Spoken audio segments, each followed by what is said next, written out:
understand Russian, but I don't speak any, so if you have questions in Russian, it's still okay. As for Yggdrasil, it's it comes from Scandinavian mythology. It's a tree of life, and it's because the company was founded by Swedish people, so it comes from there. And we're creating slots, and personally, I am in game development for already over 10 years. A few words about me: I'm a game producer. Started working in different departments, including localization, marketing. Worked as association producer in the mobile games, freemium games, and some social casino. And now I'm in real money casino. And Yggdrasil Gaming is developing online slots, but not only, some bingo games, table games as well. Now partnering with some third-party companies, publishing some games all over the place. And we're located in Poland, in Sweden, and in Malta. Just so you know. So what is going to be about? In general, the slots have been around for a fairly long time, online slots. And me personally, I'm not very big fan of stereotypes and myths, and I like to debunk them. And that's firstly. And secondly, it's like sometimes when I meet someone new and they ask, what would you do? I ask, I'm in game development. Said, wow, it's exciting. What kind of games you do? Some gambling games. Oh, okay, whatever. Let's talk about something else, your parents or your hobby. So, and I thought it's worth to change because this industry is very vibrant and very creative, and lots of very cool stuff is happening there. So I decided to speak about it. So I named few of the stereotypes here, few of the myths. I'm aware that this is not all of them, but I will try to speak about few of them. But first of all, just a short question to the audience. For me to make sure, do you know what the online slots? Have you played some of them? Just raise your hand if you ever played some online slots. Okay, cool, great, thank you. And I know it's not very accessible in every country, so it's different, and experience may differ. So, as for online slots, one of the popular ones is that art is not very important. And it comes from the first slots that were there, very vintage one. I'm sorry, do you guys see from this part, or it's okay? So these were like very simple ones with some cherries, bells, and bars and numbers. And it was understandable because of the technology, but it evolved since then quite a lot. So now we're having lots of time on the art, and I will show the example of one of the games that we worked on recently, and some of the concept arts that we had. This was a game about Dr. Fortuno, this circus guy, and this was like our character search to find out what he's about, just to be able to present the idea that we have behind this.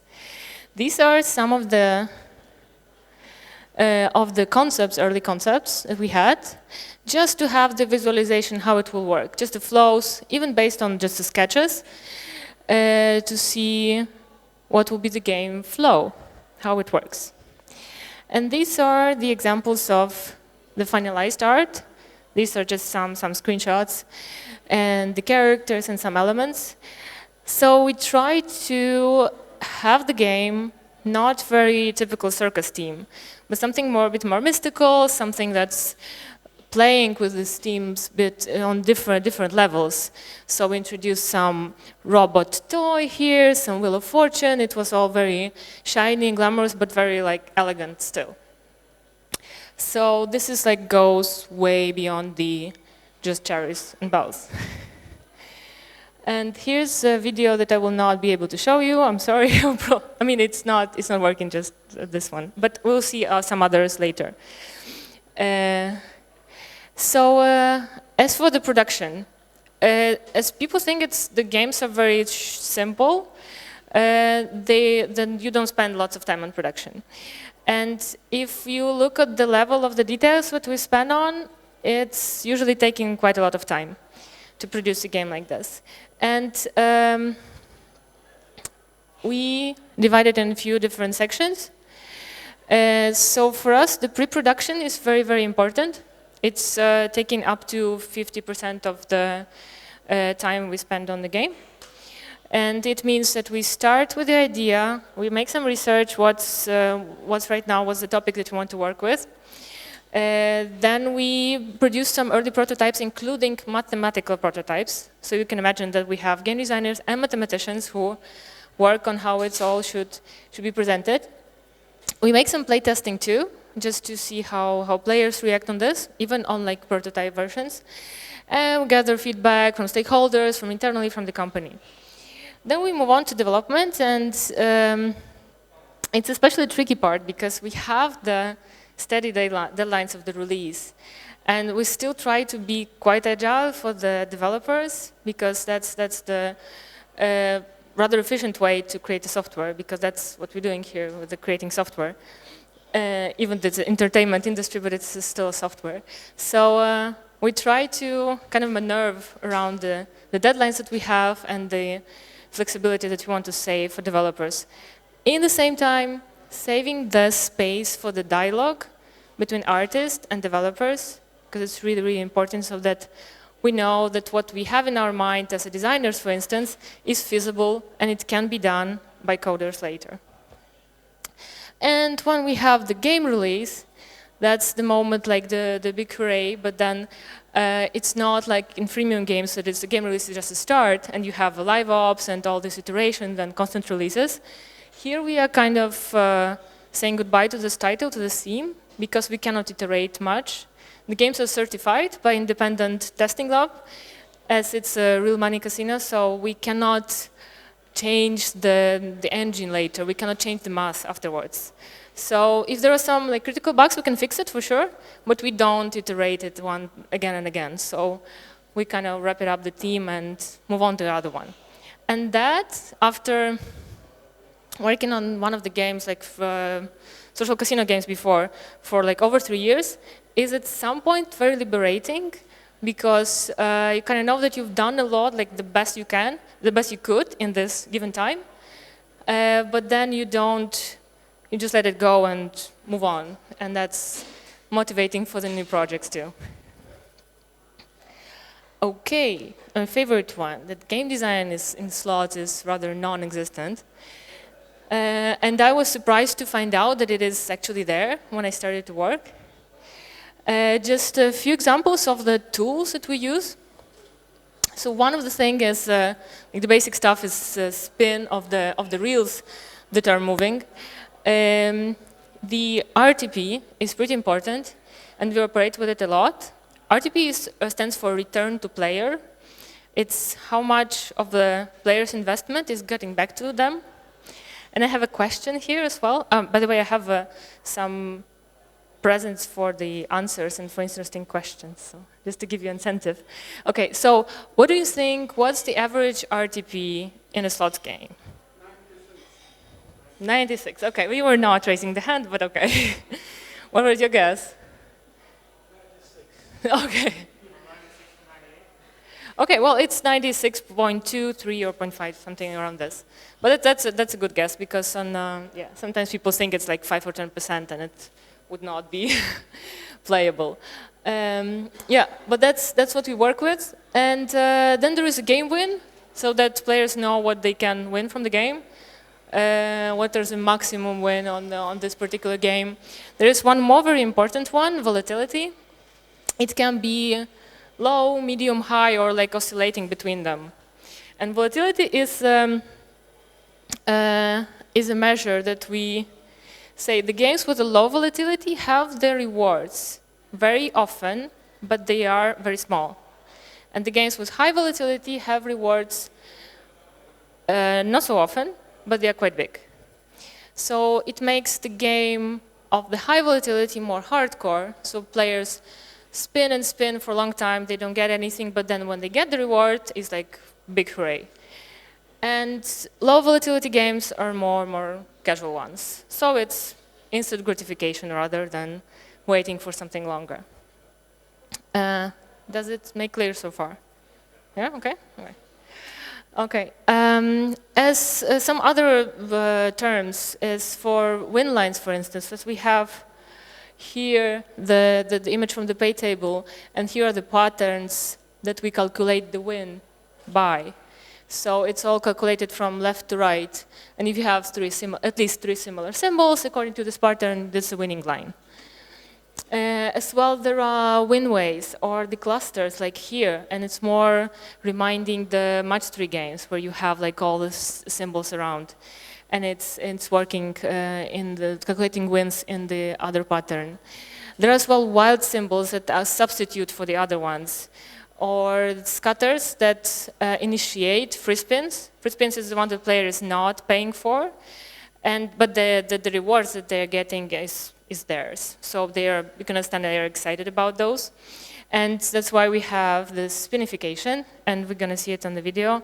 It's the effects that we're trying to enhance when players are waiting for the last symbol to appear, and the appearing of the symbol decides if it's going to be free spin or not. So we kind of want to emphasize on this emotion. So is it coming there? Is it going to appear or not? So it's a very important moment in the game.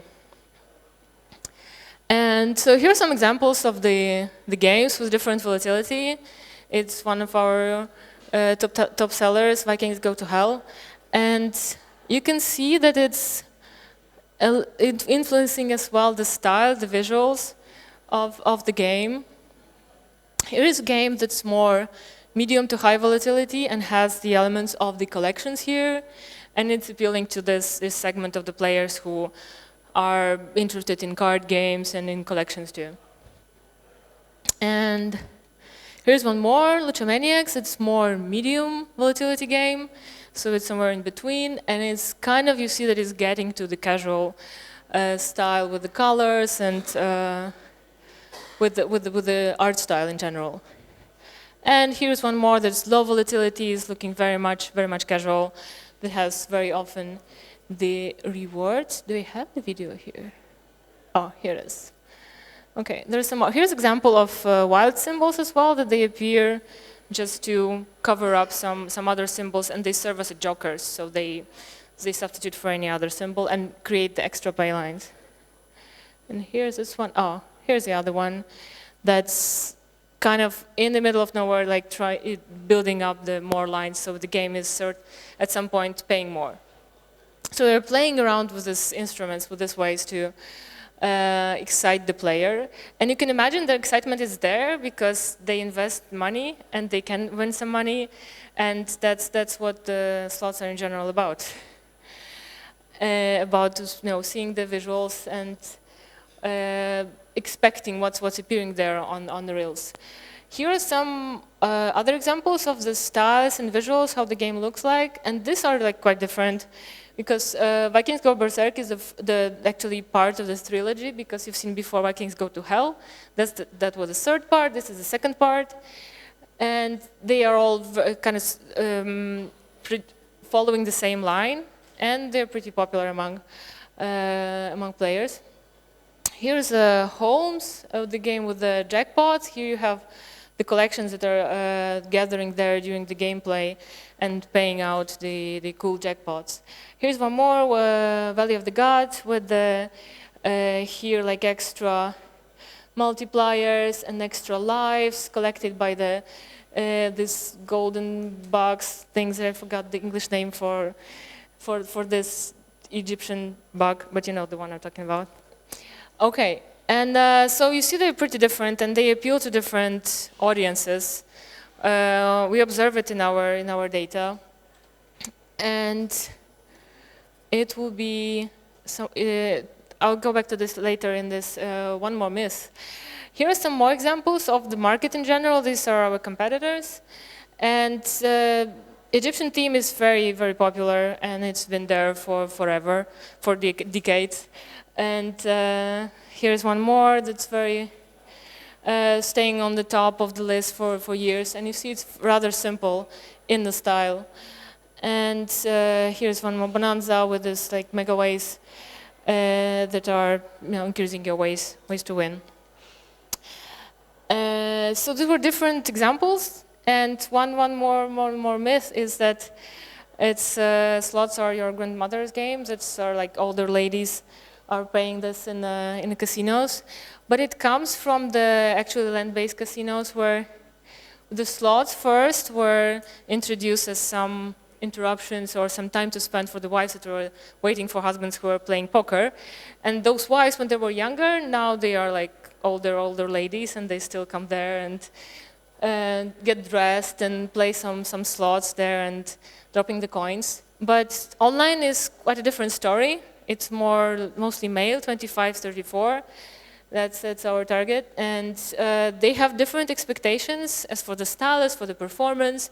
They come from different cultural background, and they have different gaming experience and pop culture experience in general.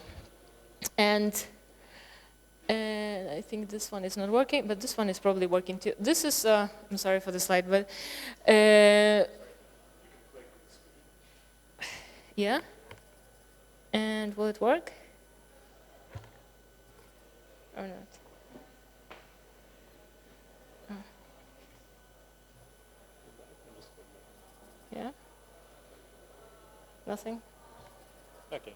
It's okay, no worries. Let's see the other one. This is one. One more is, it was actually my first game that I worked for Yggdrasil, and this one has the collections mechanics, and it's quite dark and spooky, and kind of bloody effects all over the place. And you can imagine that doesn't look like your grandma game, actually. And it's appealing to the background of some gaming as well.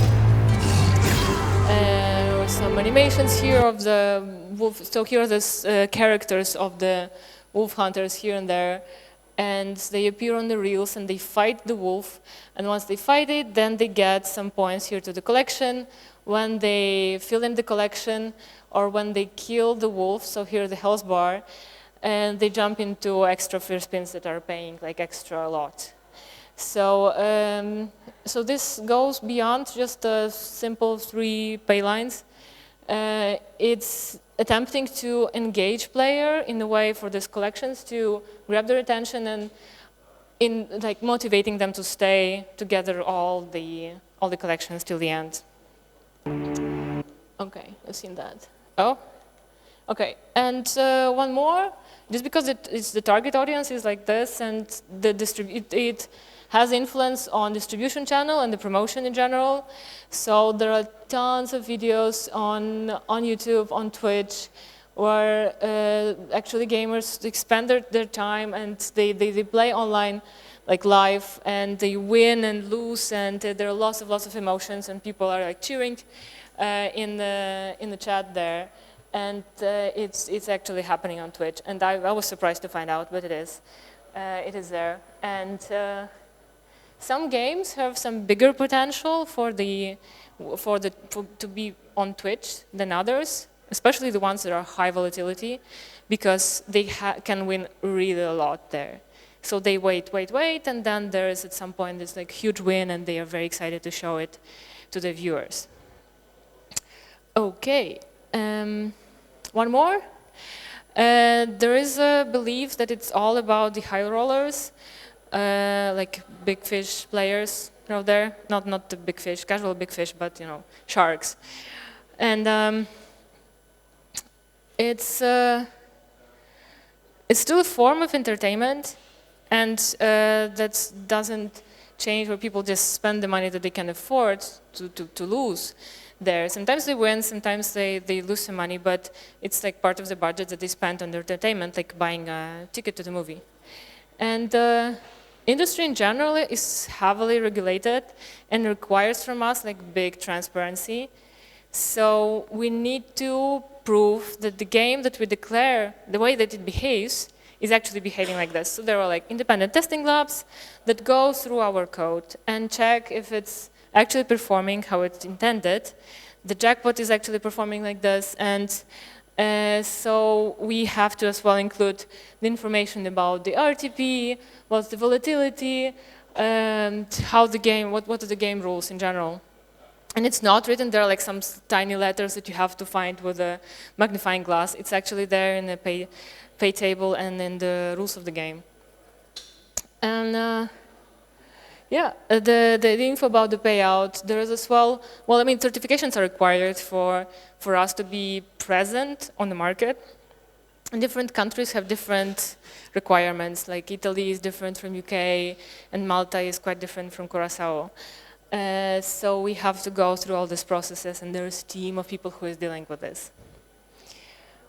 And one more that's about if you work in gambling industry, you have to gamble. That's the belief, but you actually don't require to. But it's always nice to be a fan of what you're doing. But it's no drama if you're not doing this. And yeah, that's a few of the myths. And it's like a few words of summary is, personally for me, I discovered that slots industry and the teams who are working with slots are incredibly creative, and they have lots of limitations, but around these limitations, they can build like very, very cool worlds, and they can work with the storytelling, and that's especially because the slots have this monetization like position that we know that they are making money, and it's not some like never existing before concept of the game. We know the concept works, but we work to make it more engaging, more interesting. So we can come up with all the different features and all the different themes to be able to present, and that's truly inspiring. And that's what I like about this part. And yeah, I guess that's all from my side. And yeah, that's it. Thank you.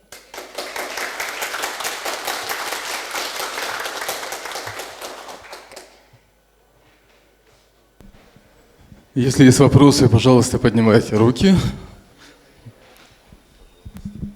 I actually have two questions for you. Do you prefer them at once? Go ahead. So the first one is, so you have only one chance for the release. You can't change the game after the release. So what are the main points you look at during the testing? Because obviously you have to do a very thorough testing before the release. And the second question is, what is the main source of new players? Okay, thank you. That's it. I will start maybe with the second one. Because we work in a model that we give the games to casinos, to online casinos, and they deal with the new players. So we are not like publishing them on our sites. So they take care of it, and they have like extra promotions, some bonuses for new players, sign-ups. They have their ways, but it's on their site. As for the testing, what we look into. Okay, so first of all, the performance. So it have to be like nothing can go wrong on the side of server, on the speed of the spinning. So like technically have to be like flawless.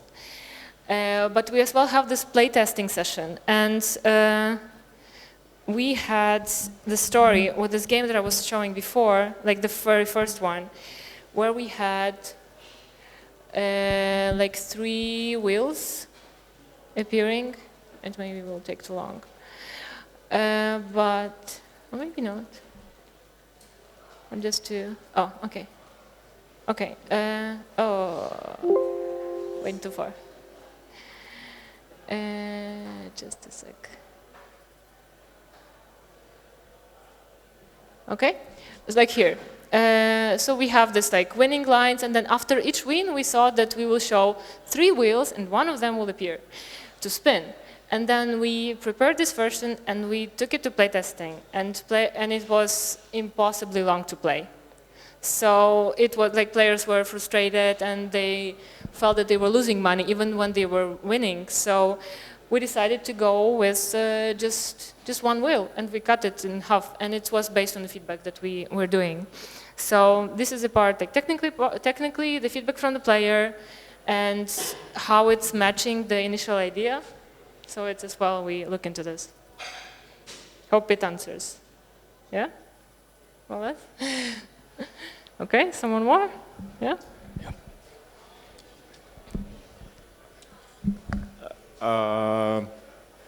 Please tell me, who is making music for your games? We working with different vendors, at least 3 studios that I know that we're working with, because each game is like, some games are made in Poland, some in Sweden, and some in Malta, but we work outsourced. And it's actually a very interesting process of synchronizing the video and the animations with the sounds. Sometimes really challenging, sometimes it's going totally wrong, but it's interesting. There was one more. Hello. First of all, thank you for your speech and report. It was very interesting. I have one question. It is pretty clear when we have control on RTP value in classic usual slots games. But your games, almost each of them have some unique mechanics, some meta and bonus games. For example, Volley of Gods have block sections. Weekends have Mermaid bonus game. How do you control with all these features this RTP value to not give a player a lot of possibility to win a lot of money, because this is not social game, it's real game in casino. So can you explain how you control and balance between features and win? Okay, well, it's actually on the side of the mathematician, so they decide what goes where, and like each model is responsible for some part of RTP. Like the collection cannot exceed like X number of RTP, okay, X% of the whole RTP of the game, or the free spins cannot give away more than this. We have our own internal guidelines, and they have their ways, depending on the game, basically. How do they balance it? But it's game design and mathematicians, they do this. Based on which, especially jackpot is like a big one to balance, and it's hard to balance, but they do it on their side.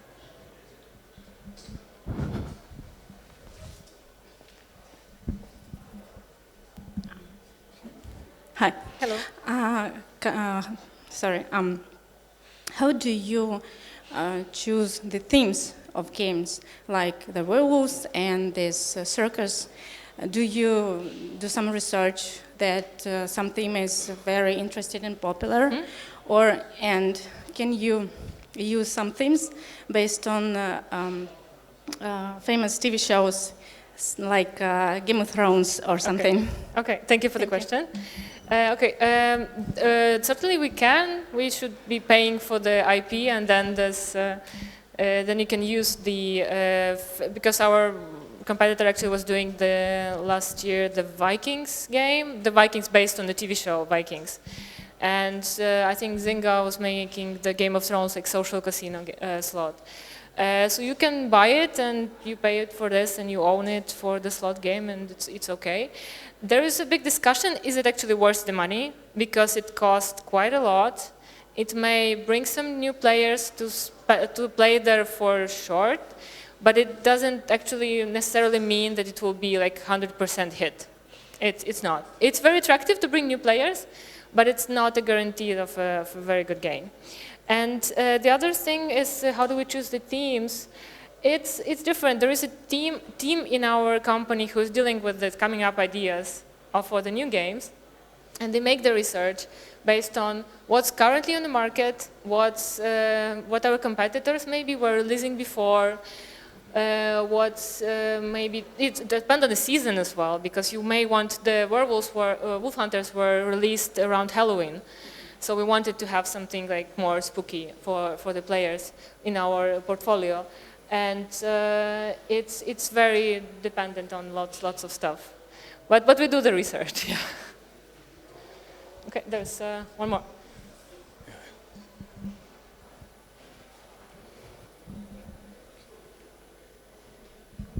Hey. Hello. Thanks again for your speech, because it was quite interesting to listen. Thanks. And if we see the evolving of the industry in general, and we see a lot of new slot machine based on the new mechanic and so on, and your theme, of course, how do you think, does it mean, so in some time there will be more, not the classic slot machine, but very with interesting betting mechanic, and actually based on this game, user can do nothing. He just can spin, that's it. Yeah. But adding additional complex bonuses and so on, you give him the idea that and feeling that he's playing the game and doing it himself. So does it mean that in some time we won't see the classic slot machine?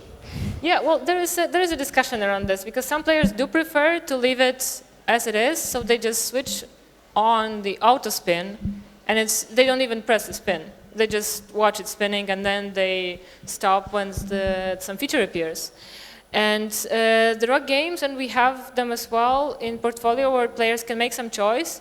They have some, like in this Jackpot Riders, they have different paths the characters can go, and that means that they can have a high risk of high reward or low risk of low reward, and they're choosing the path. Maybe I'll try to maybe show the video, but later we can see. And there is some interaction, so they can, this feature is called pick and click, so they choose between something. And it depends of what game is targeting to, what part of portfolio it want to fill in. Some games are less interactive, some are more, but I'm not sure it will, at some point we will stop seeing this. Because there is part of the games there, and they're not slots, that requires lots of interactivity, lots of decision from player. And here they have just a decision to or raise their bet, or withdrawal earlier, or do they want to wait for free spin, or they want to escape, like leave the game before. So there was some decisions here, but no, they're not so obvious. They don't go into like every spin. Thanks. Hello. Hey. So I have like 3 questions. Okay.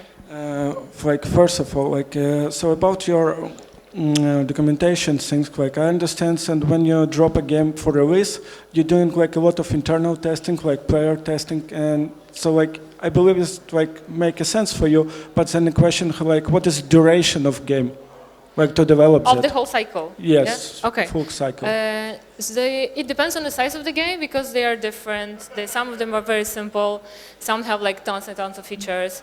And Dr. Gambino. Average, I'd say 9 months. 9 months.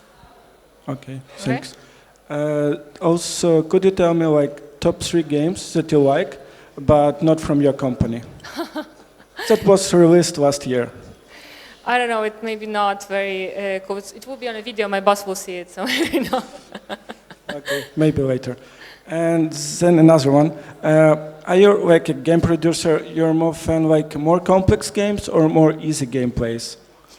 Well, both of them. Do I understand it correctly? To make a game more complex, or make it more easy for player? Okay. Well, me as a producer, do I like to produce some more complex or easier? Well, it is challenging. Both of them are challenging because the games that are easy for players, they are not necessarily easy in production.